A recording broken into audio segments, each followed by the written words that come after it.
পদবীকে ফুলের শুভেচ্ছা জানাচ্ছেন আজকের অনুষ্ঠানের সভাপতি ও প্রধান বক্তা পদবীকে ফুল দিয়ে বরণ করেছেন। আপনারা করতালির মাধ্যমে সবাই স্বাগত জানাই।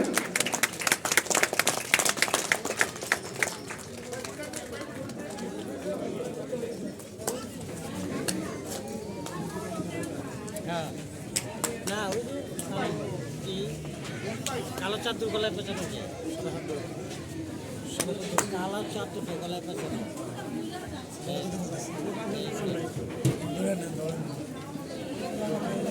কিন্তু ইতিমধ্যে আমাদের মাঝে আরো উপস্থিত হয়েছেন জনাব সাইম হোসেন, সাধারণ সম্পাদক হোসেন মার্কেট পরিচালনা কমিটি। এই পর্যায়ে আজকের অনুষ্ঠানে